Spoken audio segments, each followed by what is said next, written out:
was I worked really, really, really hard on being the best teacher I could possibly be. I'll learn how to memorize really well and train people how to memorize and how to perform and how to deal with stage fright and how to do practice techniques and all that kind of good stuff that you're supposed to do. And yet, if you can't connect with a student in a lesson, then they're not getting the information, and the way you connect with them has to kind of go beyond that and into it has to impact what they do when they're not with you, right? Because they can be awesome in a lesson and they get home and they sort of forget about you for an entire week. Hey there, I'm Rachel Ehring, and you're listening to the Top Music Piano Podcast. Get inspired as we discuss creative resources, trends in piano pedagogy, ways to grow your income and streamline your studio, and new ways to engage your students each week. If you are a teacher who wants to go beyond the method books to create an innovative studio that fosters lifelong music makers, you've come to the right place. Hello, piano teachers. I hope you are doing well. First of all, I have to apologize for my voice on this episode. I came back from the NCKP conference and immediately got sick, but I didn't want you to miss out on this interview with my guest, and I know how busy he is. So I decided to go ahead with the interview, and I told him to just talk, and I would listen and ask an occasional question. I don't want to give too much away, but I want you to listen to how Ken talks about safety and creating an environment where our students feel safe, and he gives some really practical ways that we can accomplish that. Here's a little about Ken. Kenneth Thompson is a recipient of the Texas Music Teachers Association Pre-Collegiate Teacher of the Year Award, the Lifetime Achievement Award, and the Leadership in Education Award from musical bridges around the world. He received a BM in piano performance from the Eastman School of Music, where his teachers were Nelita True and Anton Nell. He has been featured in articles about music business and the study of music in USA Today and on MSN.com. Kenneth has performed extensively as a chamber musician and soloist.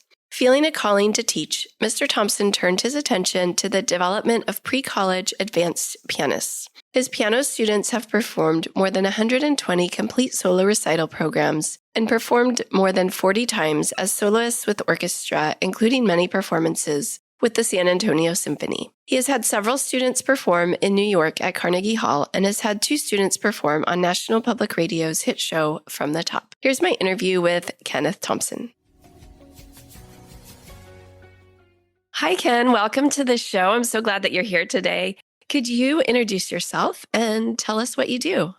Absolutely. Thank you so much, Rachel. It's been so fun to get to know you in person a little bit. That was awesome at the NCKP conference. But yes, I'm Ken Thompson. I'm a pianist. I usually call myself a former concert, I hate to say concert pianist because I don't think I ever reached that level, but I was advanced. I could play and everything. And then I stopped doing that. And I founded this school called Maxa Musical Art Center of San Antonio back in 1999, way a long time ago, 1 year after Google, I think, which Google's, I think, a little bit bigger than us at this point. But in any case, that was when we founded. And we have 2 locations now, about 33 teaching studios. And we see between 900 and 1,100 students per week for private lessons. I'm real big on teacher naming, so I'm bear with me here. I wanted to share who I studied with. So I studied with Nelita True and Anton Nell and Jean Bard Eastman.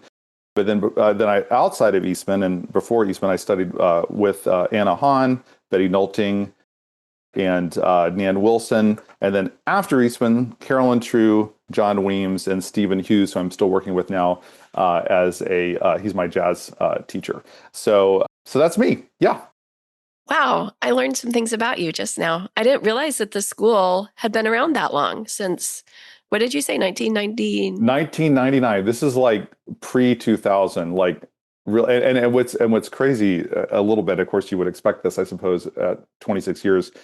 We have teachers that were born, after we started. And even, parents now, like the kids of people that we taught are kind of starting to come back and stuff like that. So it's kind of been an interesting shift generationally, like dealing with that shift in, how people grew up from 99 until now was quite different from when I was growing up. It's always an interesting challenge. Yeah, we could do a whole podcast on that, but we're not going to. So we were talking about what topic we were going to do today, and you mentioned this idea of lesson atmosphere, which I guess if I were going to describe it, it's kind of the relationship between the teacher and student and how, the atmosphere is in the lesson. Can you go a little deeper into the definition and how you think about this concept? Absolutely. And thank you, because that's essentially what it is. It's just that we tend to not dive into this too much when we focus a lot on, what we have to offer, like our information and all that kind of good stuff. And of course, that's very, very important. I guess what happened with why I started thinking about this more was I worked really, really, really hard on being the best teacher I could possibly be. I'll learn how to memorize really well and train people how to memorize and how to perform and how to deal with stage fright and how to do practice techniques and all that kind of good stuff that you're supposed to do. And yet, if you can't connect with a student in the lesson, then they're not getting the information, and the way you connect with them has to kind of go beyond that and into it has to impact what they do when they're not with you, right? Because they can be awesome in the lesson, and they get home and they sort of forget about you for an entire week, So there this issue of atmosphere is really, really critical. And I think another thing that happens to us, anything that we sort of have in abundance, we tend to sort of take for granted. So our atmosphere, even breathing, right? That's how we might think of atmosphere.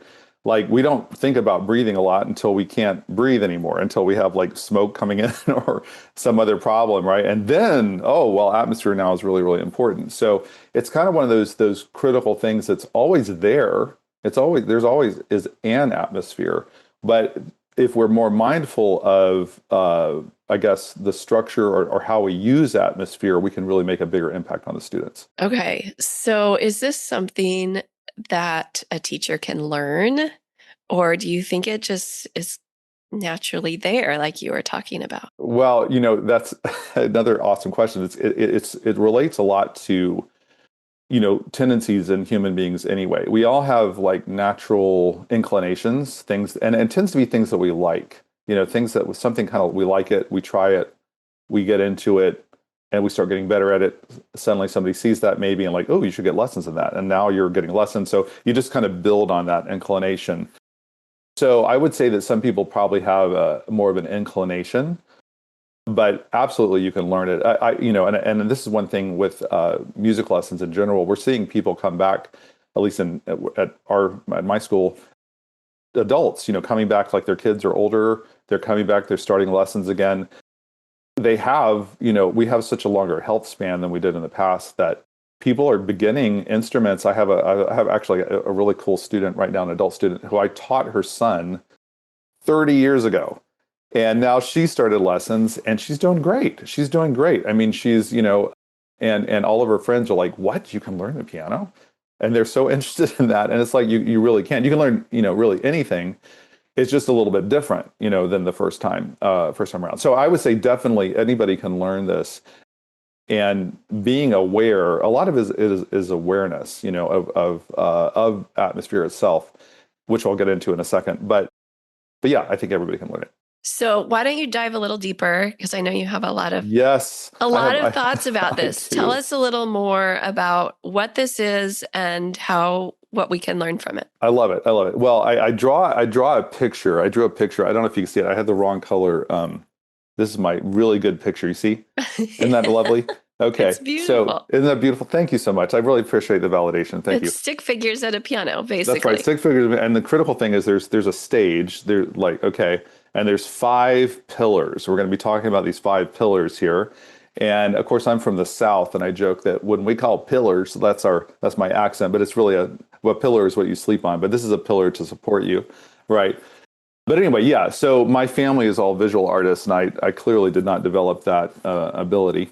But in any case, so let's get into this pillars a little bit. So I call these the 5 pillars of effective teaching, and this is of course related to lesson atmosphere. And another important aspect of this to kind of move through this is to think of what I think of as a key that we're in, and a main theme. So the key that we're in this discussion is the key of trust. And we're going to modulate between the key of trust and the key of engagement and creativity, but particularly engagement. So a lot of engagement here.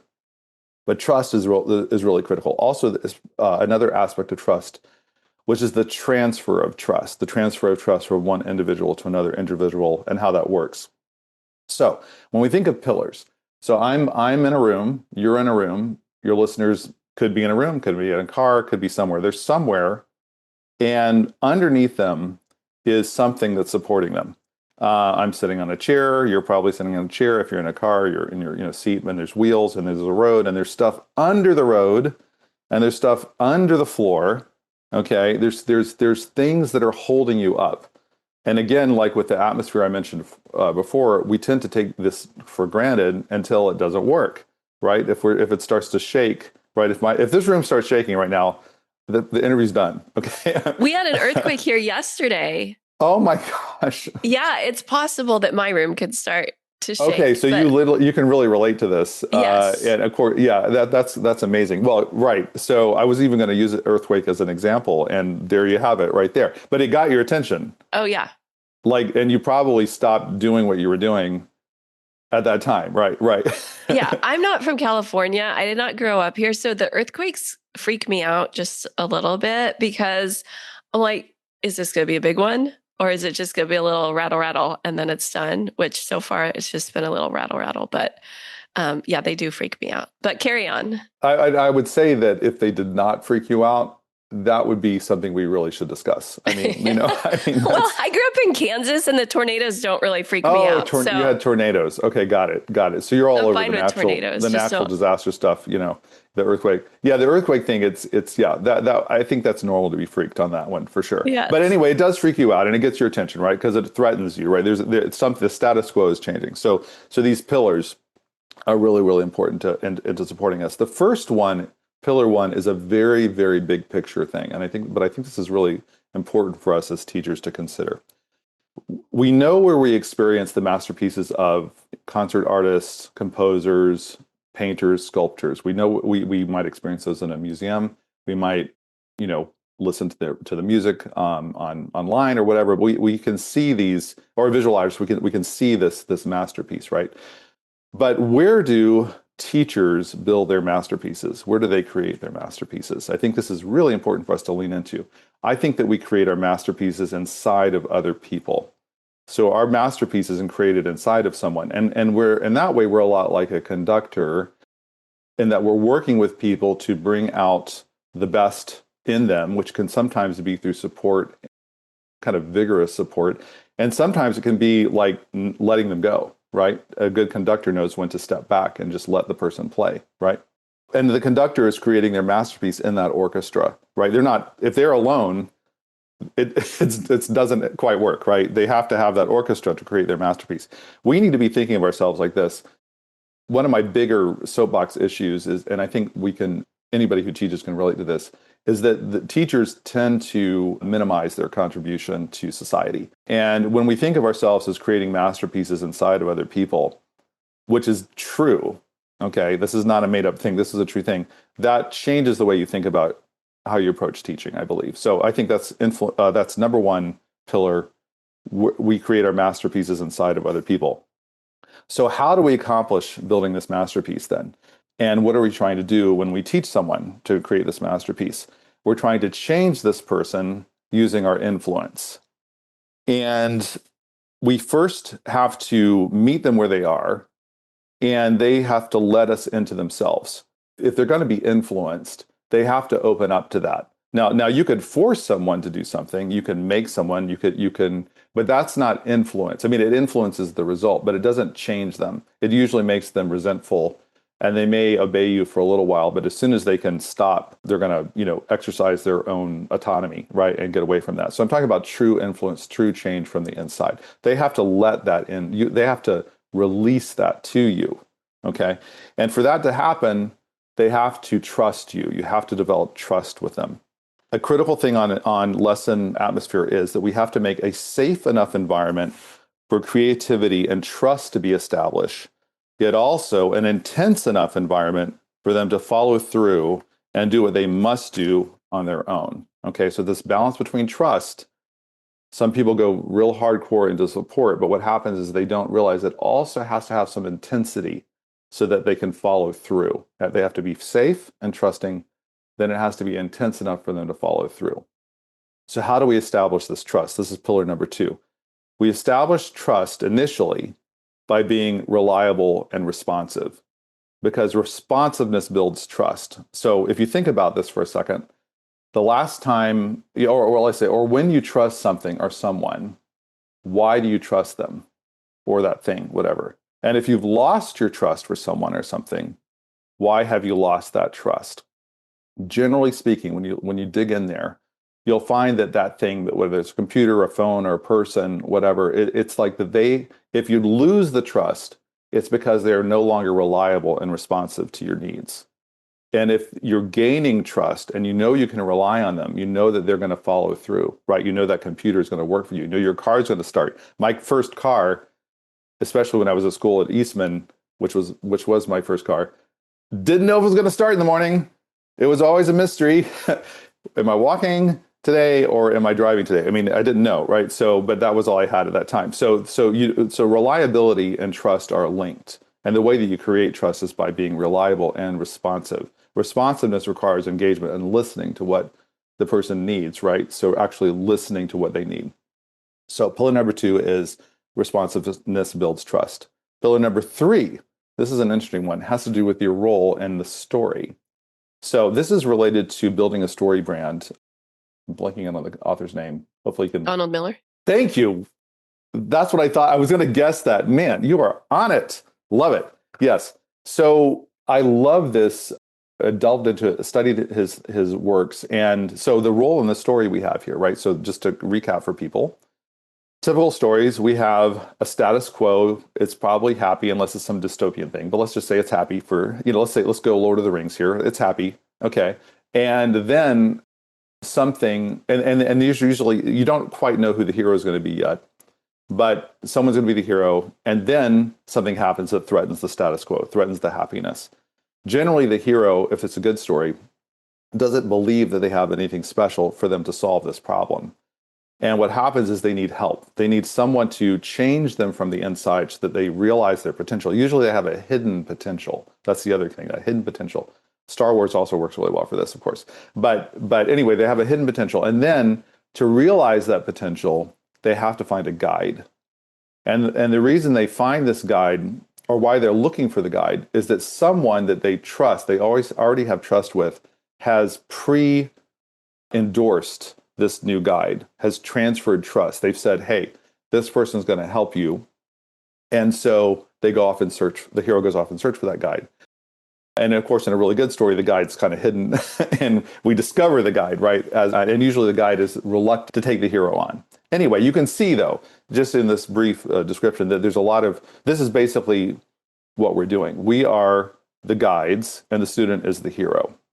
The student, and then Donald Miller's writing was so brilliant about it because it's so true. It's every morning we wake up, we eyes open, and we become the hero in our story that day. And who are these businesses interacting with people? They have the opportunity to be a guide. And we as teachers are exactly that. Now, being a guide, you might be thinking, well, I want to be the hero. Well, guess what? The guide was a hero, right? The guide's been down this road before. The guide was a hero.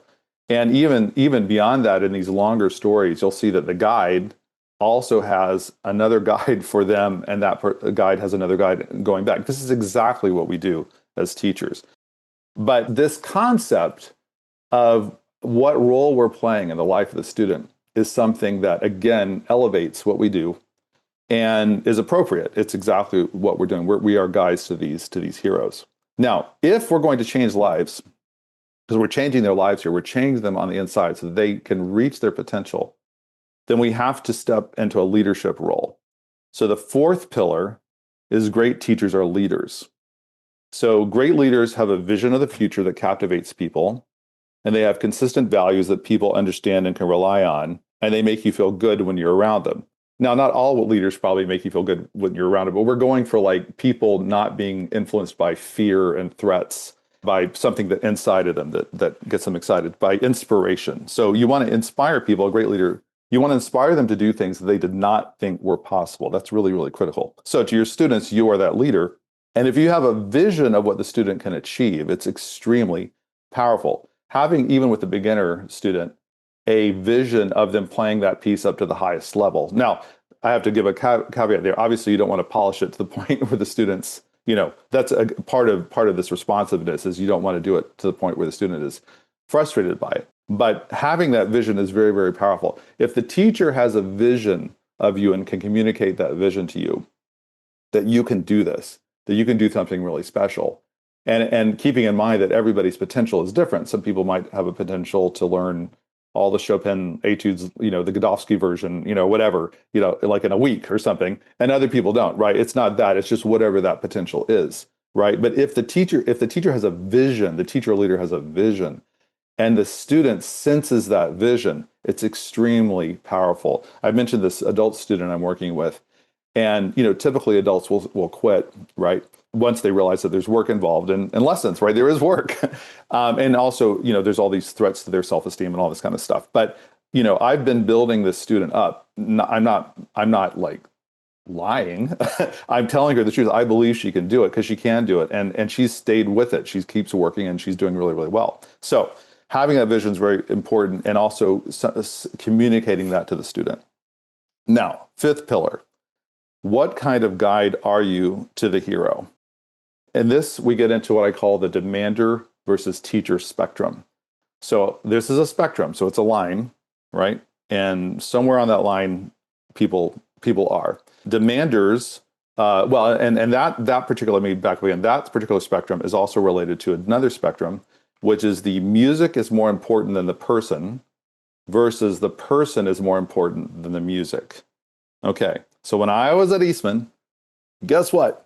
Music was more important than the person, right? Way more important than me. Didn't matter. I could be upset. I could be happy. Music is more important. And that was appropriate. And it's really critical to understand that. And the demander is on that side. Demanders are on the side of music is more important than the person, right? And we need that. And a person needs to that at certain points in their development. But and I want to say also a little bit more about that. So what a demander will tend to do is they'll tend to set a standard and say, play it like at this level, play at this high level, get to this point.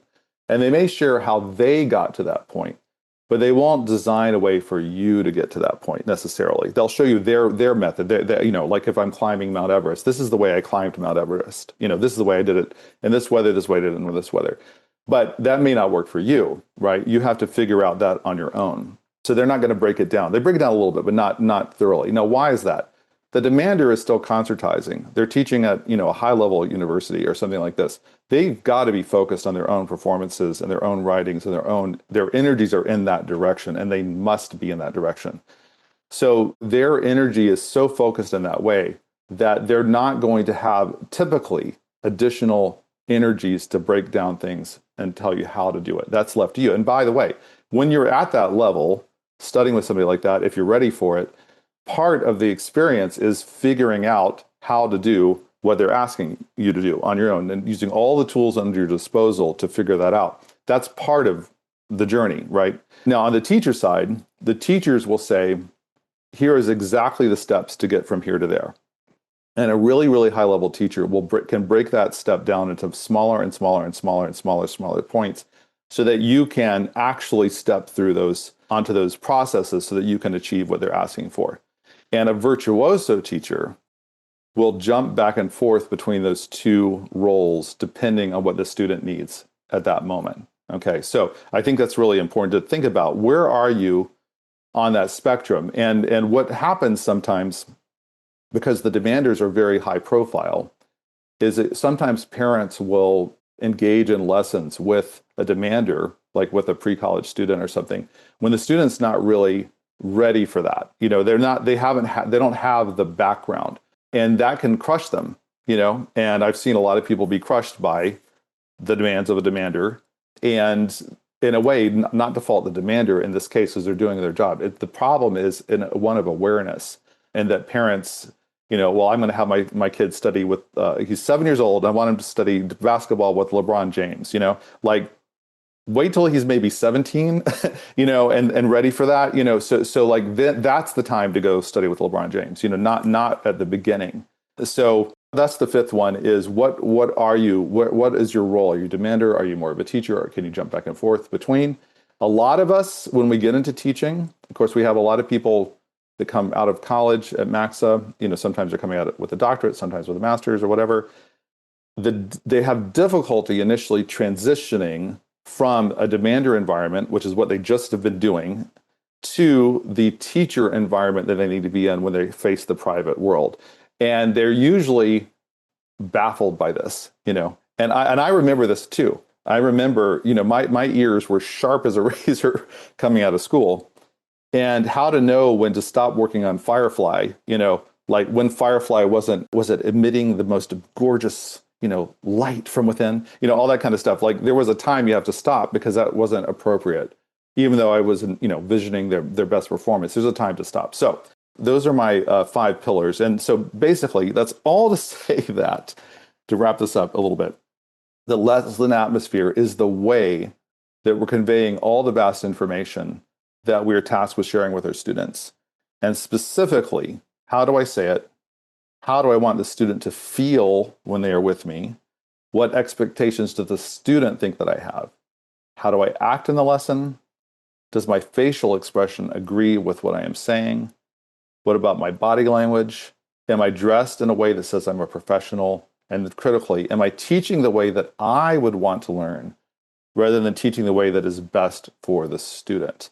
And to come back to what I said earlier, am I creating a safe enough environment for learning to occur, but an intense and a challenging enough environment for follow-through to occur? So, long answer there, but I wanted to get into that. And if you'll permit me, I wanted to mention a couple things about negative atmosphere, which is much shorter. Sure. Yeah, I would love. Okay. This is negative atmosphere. Okay, these are things to avoid.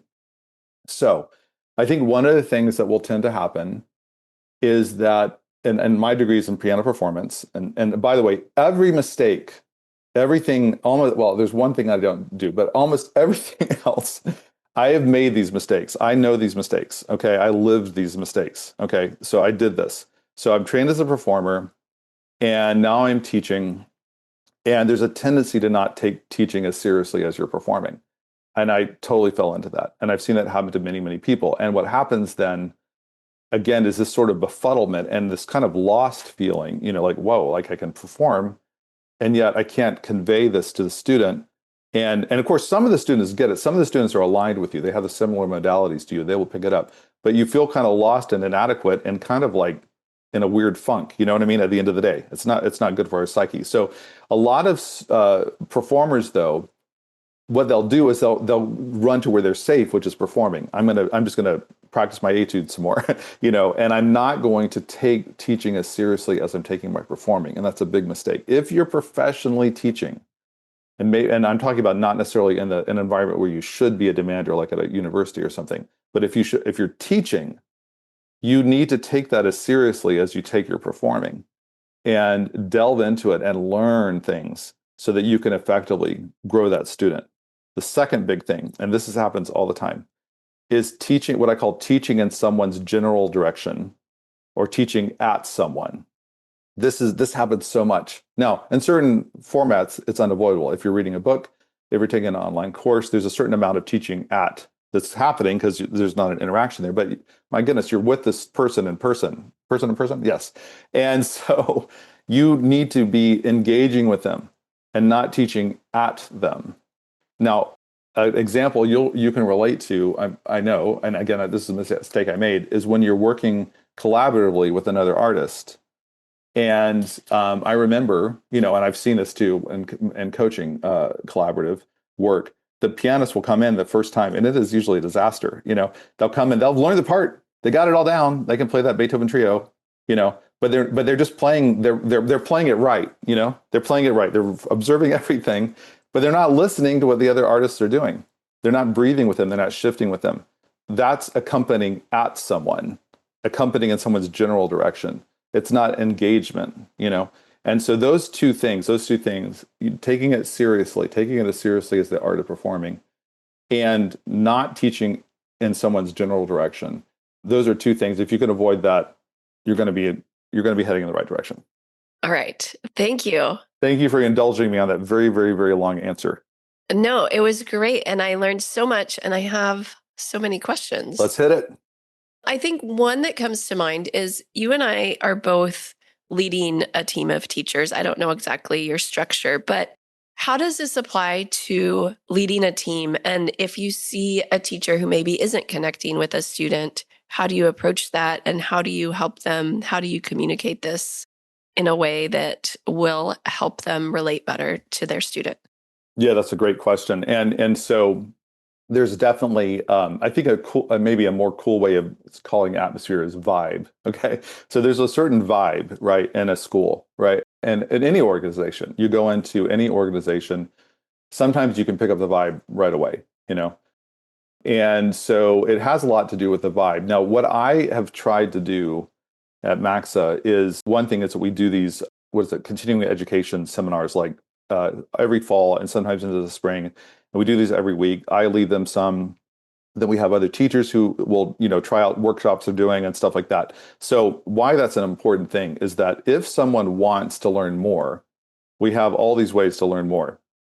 That gives me more power in a sense to call people out on something, I think, fairly when I'm providing them with, hey, these are options. Now, the other thing is that, and I know that there are a lot of schools that are doing this now, which is great, is we have a very high level, highly trained faculty typically. So doctorate, masters, some bachelor's people, and we also started an apprenticeship program where we're doing more heavy training as well. But basically, everyone has a lot of investment in teaching. So I have to be mindful of their investment, and not only financial, but brain and energy investment in teaching. So the way that typically this would come up is I would either get a complaint from a parent, or I might observe some unusual things like when one of our performances, coming from a certain studio.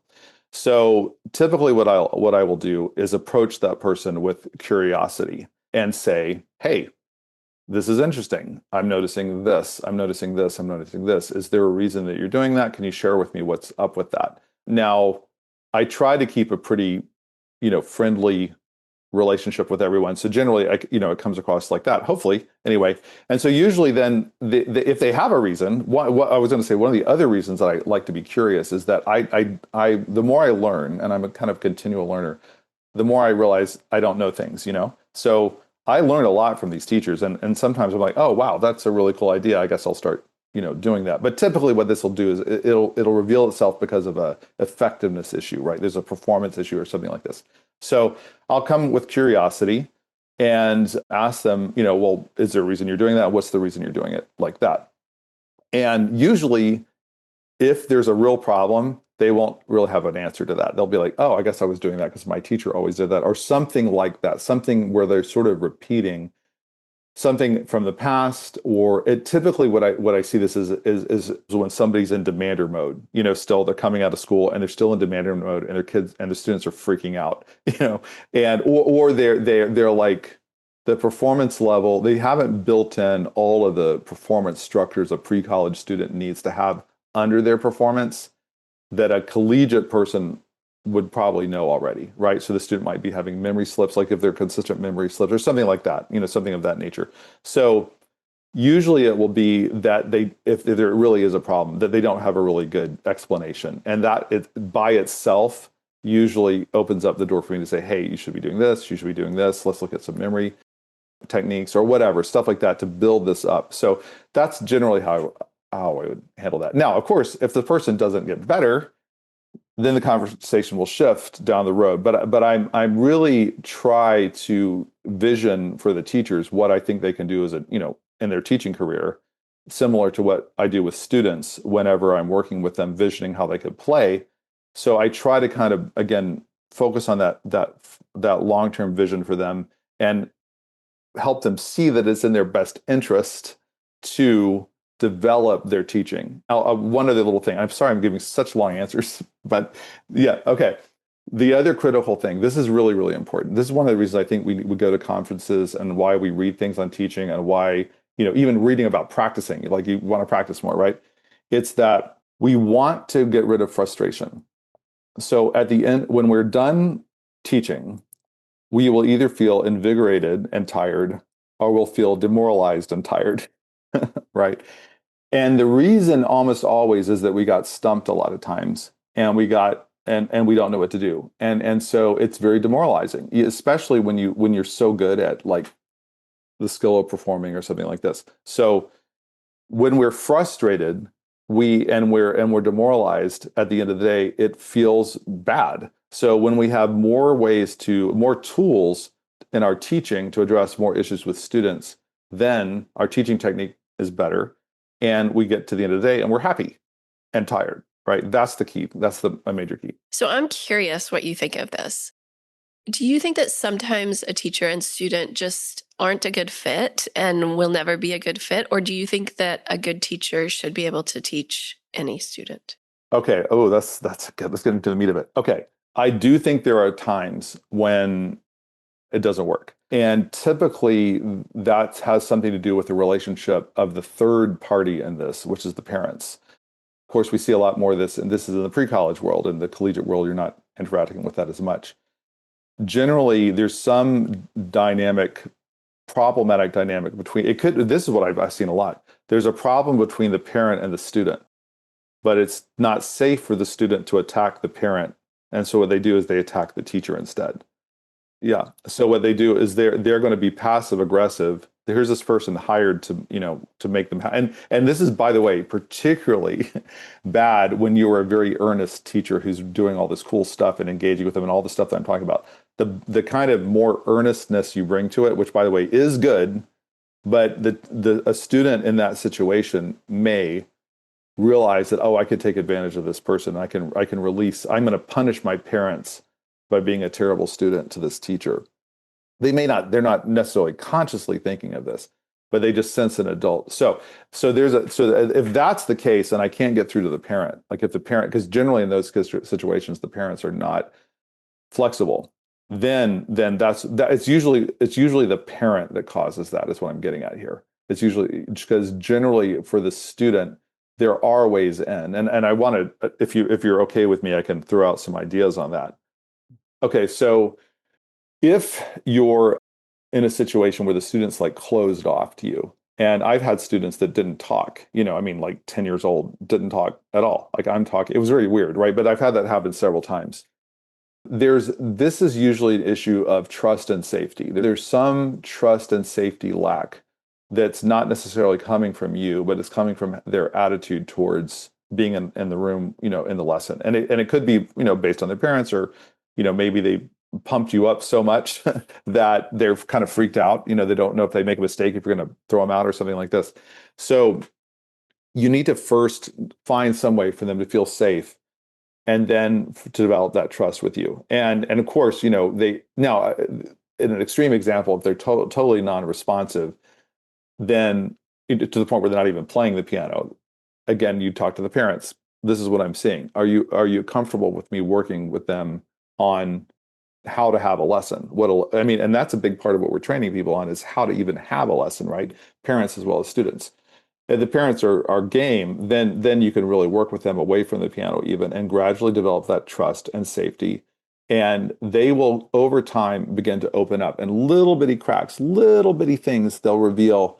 And often I find one of the best ways to get that to happen is to, if they will talk, get them to talk about the things that they don't like in school, or the songs they don't like, or anything they don't like. So few people, kids in that situation, so few of them are allowed to talk about things they don't like, that they usually really light up whenever that happens.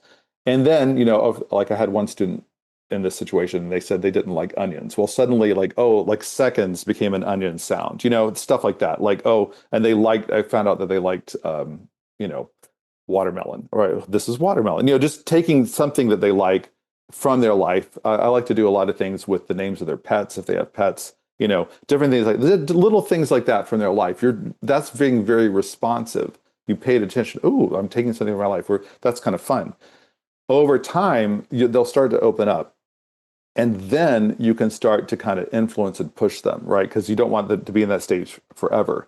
I think a really good example of this, and I'm guilty of this a lot, is with, like, if you're trying to get a feral cat to come to you, right? You have to be having something it wants, some food, maybe some attention, and you have to be very patient, and you have to let it come to you. And then even once it is close to you, you can't suddenly change your vibe, right? And because then they'll run away.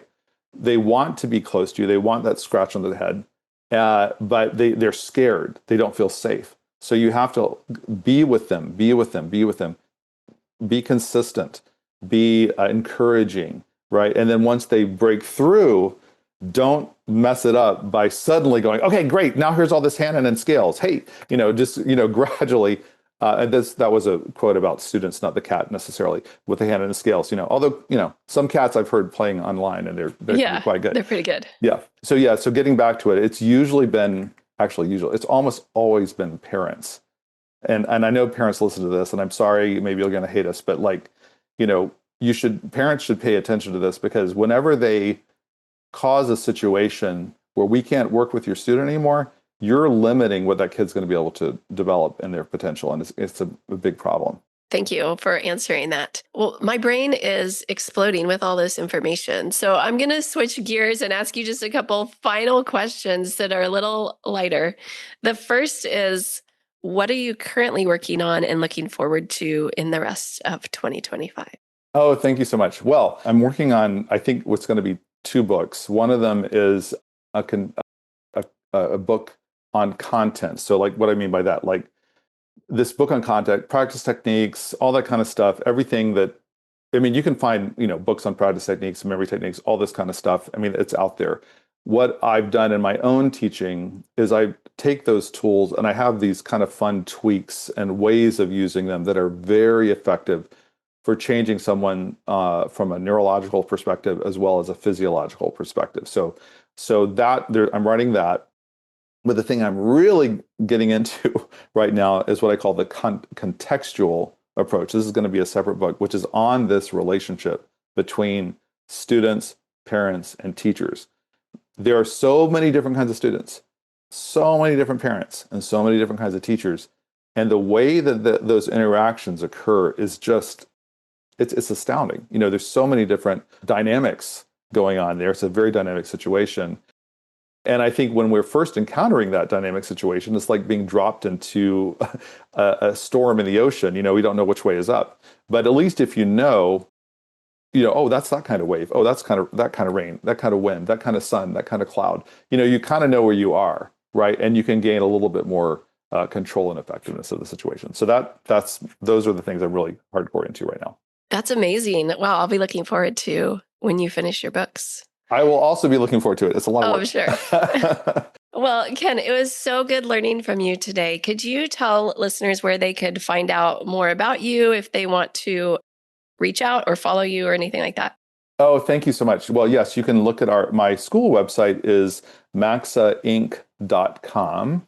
Can you spell it? Oh, yeah. Yeah, sure. MACSAINC.com, COM. And that will send you to San Antonio Music Schools, which is an SEO thing. But anyway, maxainc.com. Then my email is ktompson@maxainc.com. And my Instagram is ken.creativecoach. So you can look at me on all those different ways. And once I finally get this book out, then I'll be really pushing for, telling people about it and all that kind of good stuff. But I'm really delighted that you reached out to me, Rachel. You have a great podcast. You have a great energy. You send a great vibe. You've got awesome courses. I've got a lot to learn. I'm looking forward to digging into even more of your podcasts because they're just extremely valuable. And I'm just so happy that you were willing to talk to me. Thank you. Well, thank you so much. Well, I learned a lot, and I really appreciate you taking time to be here today. Thank you, Ken. Absolutely. Thank you so much, Rachel.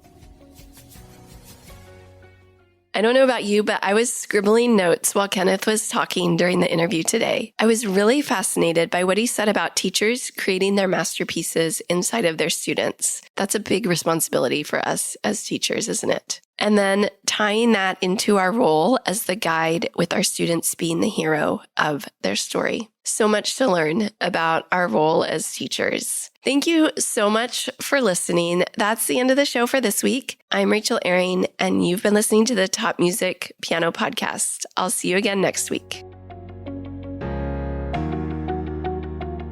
How do you keep up to date with all the latest trends and research into music education? How do you connect with other teachers around the world and make sure your teaching stays fresh and relevant for students of all ages and stages both now and into the future? I created our Top Music Pro membership to be the one-stop shop for music teaching resources, training, support and community, and I'd love for you to come and join us inside.